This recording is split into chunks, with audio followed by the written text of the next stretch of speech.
Stop trying to copy Solange's style and do this instead. Here's my train of thought on Solange's style. First of all, we have to start by saying that Solange is an intellect. It's not just fashion, it's art, it's theatre, it's architecture, it's the world, it's history. Rome wasn't built in a day. But here are some things to start you off. It's easy to think of a lot of colour when you think about Solange because she uses colour so much in her work. And her use of colour reminds me so much of the photographer Prince Gyasi, who mind-blowingly shoots a lot of his stuff on iPhone and also collaborated with Olivier Rousteing at Balmain.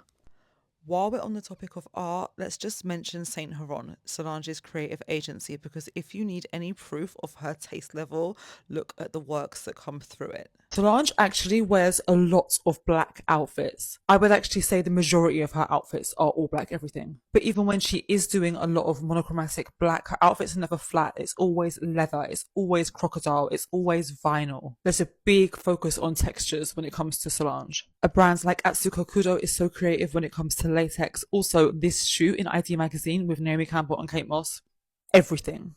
Think Missy Elliott in The Rain, or the reference that I will never shut up about, Janet Jackson and Busta Rhymes in the What's It Gonna Be video. Both of those music videos were starred by June Ambrose. Imagine having that kind of range. And also, fun fact, upcycled the rings from Janet's rings outfit that you wouldn't put on your fingers, if you catch my drift.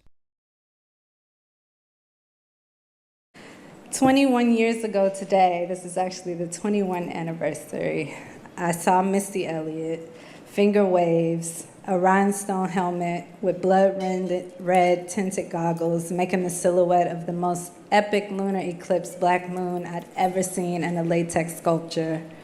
And then 3 years later, I watched Erykah Badu trek through the desert, a space odyssey priestess, boots bigger than life, a parachute train longer than life, and a leather crown higher than anything that my imagination could ever reach for.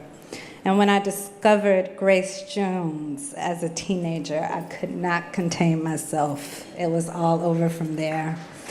And after seeing these women and knowing that avant-garde was not just reserved for the women society told me it was reserved for, you literally couldn't tell my little ass nothing. It was on and popping. And speaking of all black, 99% of what Solange does is rooted in her blackness. We can't have this conversation about Solange's style without mentioning that she is a black woman from Texas. Think Black Rodeo meets Iris Van Herpen. Solange wears Iris Van Herpen so well. I think this is like the quintessential Solange look for me. I have a braided halo. My inspiration was Black Madonna, Saint Laurent, all of the black and African saints. And I'm really excited because my do-rag says, my God wears a do-rag. So. Oh, that's right. There we go. Yeah. Look at iconic imagery of Minnie Riperton, Motown singers like Tammy Terrell, and just like the way in Motown you would have a lot of like groups and they would all stand there wearing like similar outfits and like how they were poised and like the movements that they did. Of course, we know Solange is a huge fan of dancer choreographer Debbie Allen. Even just like the emotion, the aura in this picture of Debbie Allen, the way she's like turning around and smiling. I don't know, something about it, like the performance of it. I feel like that essence is something that Solange really nails in her work. I don't know if I'm making sense, but there's just like this quality to it that's very like Solange. Someone more modern day to look at would be Aurora James, and everything she's doing at Brother Velli's is so good, so sculptural. You have to get yourself into the mindset of like, what would you wear to lounge in this conversation pit, but like if it was on a spaceship or underwater with the sea anemones. I think sea anemones are so Solange. Am I saying that word right?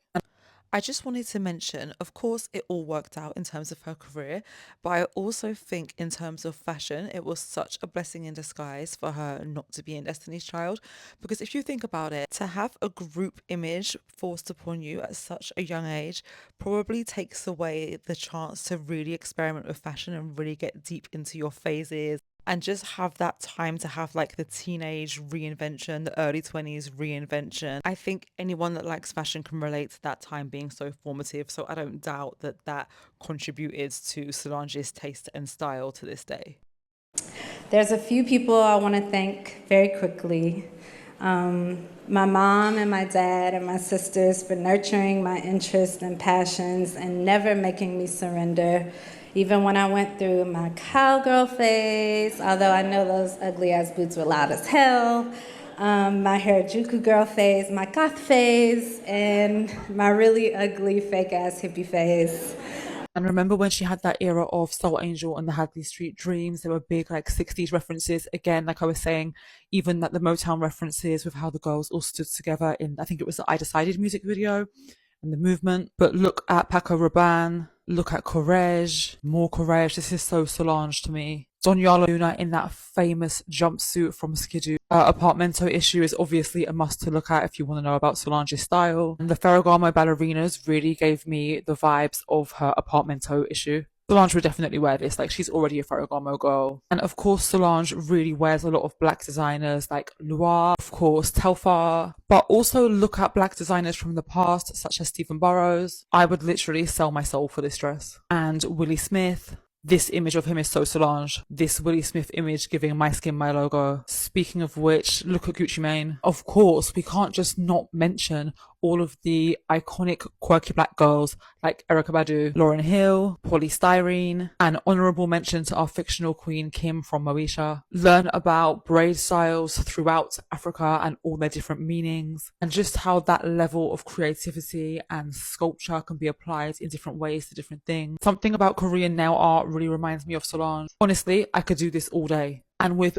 all that said, Solange is still someone that can't really be emulated. She's huge on legacy and meaning, and like everything she wears always has a story and a history and a reason. But I hope this helped. As usual, see what resonates, go to your wardrobe, play, and let me know how it goes. Bye. And to black women everywhere, you do what you want when you poppin'.